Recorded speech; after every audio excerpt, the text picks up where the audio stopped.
Et à présent, j'aimerais inviter sur notre scène virtuelle le leader de l'équipe d'innovation Scottish Enterprise, Colin Meager, pour nous parler de l'évolution d'un programme de soutien aux designers qui a été mis en place en Écosse, dont l'évaluation a aussi été mise en œuvre dans le cadre du projet.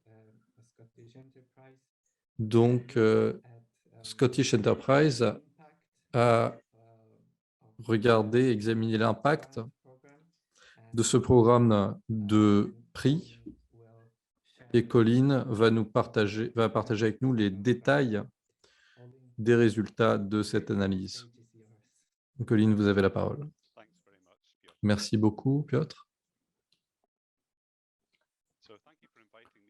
Merci de m'avoir invité pour vous présenter aujourd'hui nos résultats. Donc, je fais partie de l'équipe innovation de Scottish Enterprise.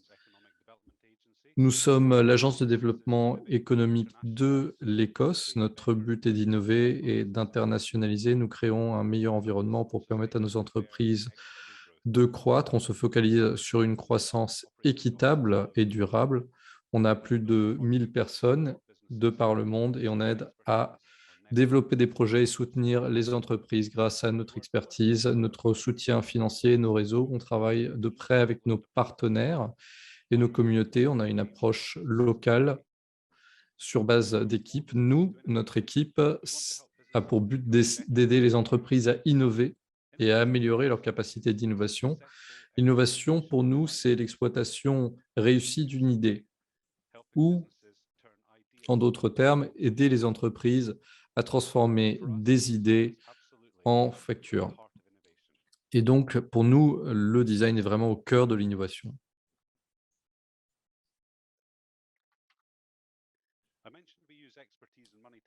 J'ai dit qu'on utilisait de l'argent et de l'expertise pour aider les entreprises. Alors, un des équilibres qu'on essaye de trouver, c'est travailler soit de très près avec peu d'entreprises ou ce qui coûte de l'argent, soit travailler avec plus d'entreprises, mais de manière plus allégée. À présent, on a une stratégie où on a considéré deux manières de travailler. Donc, soit de manière large avec beaucoup d'entreprises, soit en profondeur avec peu d'entreprises. On a plusieurs méthodes qu'on a élaborées au fil des années pour aider les experts du design à travailler dans les universités et dans des ateliers. Une de nos expériences nous a montré qu'il était difficile d'avoir un bon contact avec une entreprise, sauf en ayant beaucoup de rencontres en face à face. Souvent, les entreprises n'implémentent pas les projets de design et quand ils le font, c'est à petite échelle et c'est généralement lié à l'esthétique et aux marques. Quand on a voulu soutenir un plus grand degré d'innovation, on a utilisé deux principes simples avec les entreprises. Le premier principe, c'est d'encourager les entreprises à investir dans le design en leur donnant de l'argent à dépenser dans le design. On voulait faire ça avec un large volume. Donc, on a investi des petites sommes d'argent et on a distribué l'argent sans que ça nous coûte trop cher. Donc, on a un prix en ligne, donc près de 6 000 €, qui couvre 70% du coût d'un projet. C'est accessible en ligne. Et on a soutenu environ 30 entreprises par mois, soit 360 entreprises par an. Comme nombre d'entre vous sur cet appel, on aime faire de nouvelles choses, on aime les idées et on aime aussi commencer à livrer des nouveautés. Mais parfois, on a du mal à passer en revue ce qu'on a fait et à s'améliorer. Dans le cadre de ce projet, on voulait avoir une approche plus basée sur le design, sur notre manière de fonctionner. On voulait utiliser la méthodologie de conception des services pour aider à améliorer nos services. Et PDR a conclu un partenariat avec nous pour nous aider à évaluer notre process. On voulait comprendre l'impact qu'on avait pour les entreprises et l'économie, tout particulièrement l'impact d'un investissement d'un peu d'argent et savoir si ça créait des changements à long terme dans les entreprises, si les entreprises allaient continuer à investir dans le design.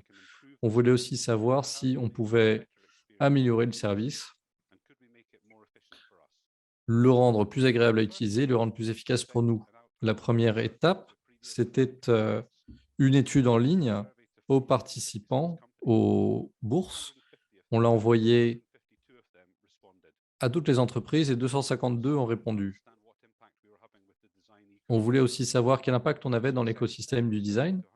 Et donc, on a envoyé une deuxième étude à 214 fournisseurs qui avaient été les récipiendaires des bourses, ce qui nous a permis de travailler plus en profondeur et notre partenaire nous a aidé à analyser cela. Ensuite, on a eu un atelier avec des conseillers de Scottish Enterprise pour mieux comprendre le parcours au sein des entreprises.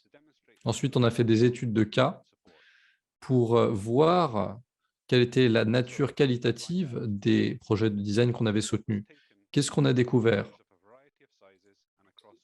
Toute taille d'entreprise se sont servis de nos bourses.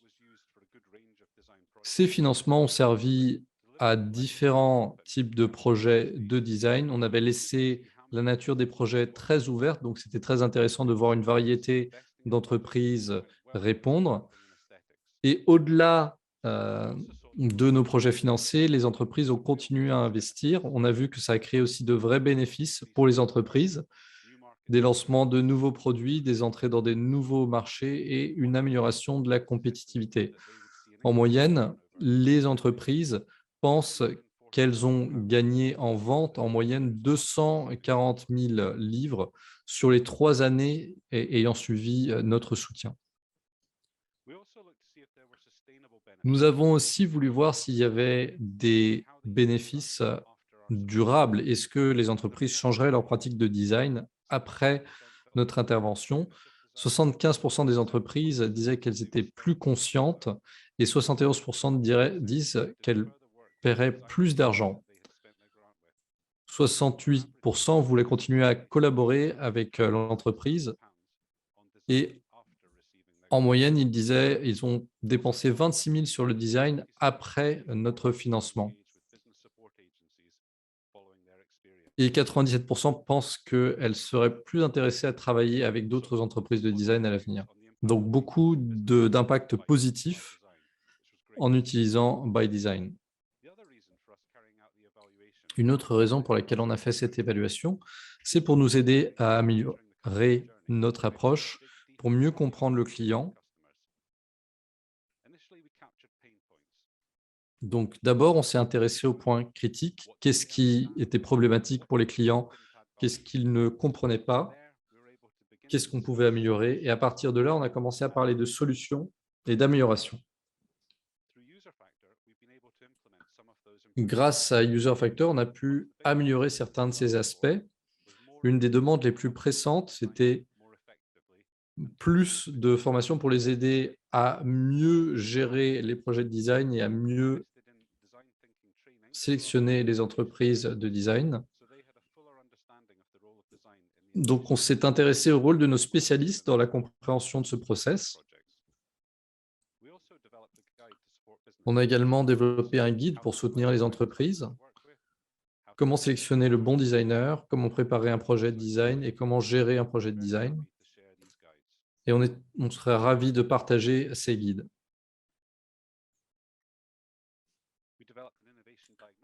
On a aussi développé un outil de diagnostic à l'innovation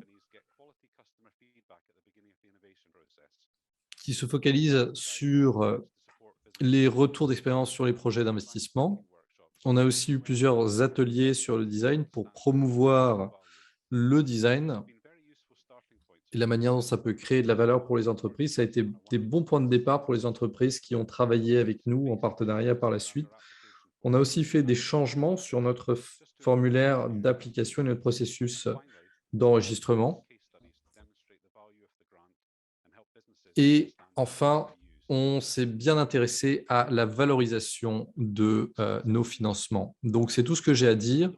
Comme je peux le voir, comme je vous l'ai montré, c'est très important d'aider les entreprises à mieux comprendre ce qu'est le design et les soutenir.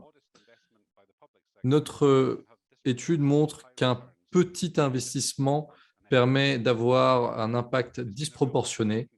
Ça a été un plaisir de vous parler aujourd'hui. On a partagé nos ressources dans le cadre du User Factor et on est très heureux de partager ces informations avec tous ceux qui le voudraient après cette conférence.